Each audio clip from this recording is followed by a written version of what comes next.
और चलिए बुलेटिन में सबसे पहले बात करेंगे खजुराहो की, जहां गांजा तस्करी केस में राज्य मंत्री प्रतिमा बागड़ी का बयान सामने आया है। प्रतिमा ने कहा है कि मेरा आरोपियों से कोई संबंध नहीं है, गलत काम करने वालों पर सख्ती होगी। मेरे नाम से कोई जुड़ जाए तो हम क्या करें। गांजे के साथ आरोपी की गिरफ्तारी हुई थी और दावा किया जा रहा था कि प्रतिमा बागड़ी के भाई की गिरफ्तारी हुई है, लेकिन अब प्रतिमा बागड़ी कह रही है कि मेरा गिरफ्तार हुए आरोपियों से कोई संबंध नहीं है। प्रतिमा बागड़ी का भाई बताया जा रहा था अनिल बागड़ी को। 46 किलो गांजे के साथ अनिल बागड़ी अरेस्ट हुए, लेकिन अब प्रतिमा बागड़ी कह रही हैं कि मेरी कोई रिश्तेदारी नहीं।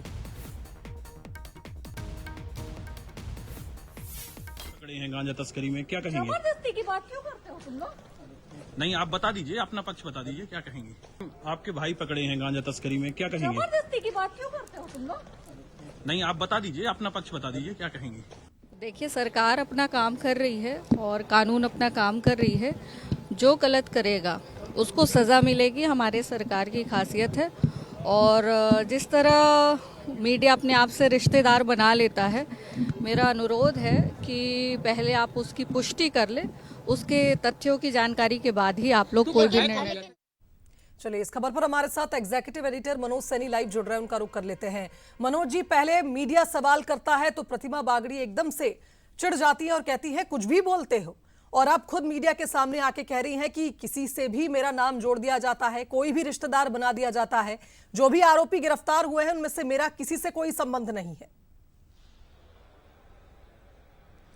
देखिए, पहले भी एक और आरोपी गिरफ्तार हुआ था जिसका रिश्ता भी उन्हीं से जोड़ा गया था, प्रतिमा बागड़ी से, जो मध्य प्रदेश सरकार की राज्य मंत्री है।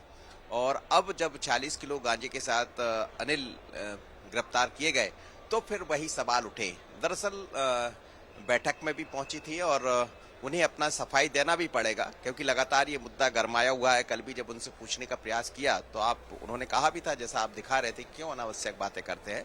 लेकिन निश्चित रूप से जैसा वो कह रही थी, सरकार की मंशा है कि यदि कोई गड़बड़ करता है तो उस पर कार्रवाई होगी। लेकिन ऐसे मुद्दे जब सामने आते हैं तब विपक्ष को बोलने का मौका मिलता है। इसलिए आज देखिए, कई विपक्ष की नेताओं की तरफ से भी उनको लेकर बड़े बयान सामने आए हैं, पर अब वो पूरी तरह अपने आप को उससे अलग बता रही हैं। वो ये भी कह रही हैं कि मेरा उनसे कोई संबंध नहीं है। ये हम भी नहीं कह रहे हैं कि उनसे उनका संबंध होगा। अब कौन की किससे संबंध है, लेकिन जब पकड़ाया तो इस तरह की खबरें सामने आई, उन्होंने उसको डिनाई किया है। पर क्या रिश्तेदारी है, ये मुझे लग रहा है कि जब वो पकड़ाया होगा तो लोग भी समझ रहे होंगे, और इसीलिए उनको सफाई देने आना पड़ा। ये सच है कि जब ऐसी खबरें सामने आती है तो अपना पक्ष रखना भी चाहिए। उन्होंने अपना पक्ष रखा है कि मेरा कोई उनसे संबंध नहीं है, लेकिन जब भी ऐसी खबरें आए तो एक बार तथ्य जरूर देखना चाहिए। अब तथ्य क्या है, ये पुलिस भी समझ रही है, हम भी समझ रहे हैं और आप भी समझ रहे हैं। बिल्कुल सही कहा मनोज जी, आपने। बहुत शुक्रिया आपका इस खबर पर हमारे साथ जुड़ने के लिए।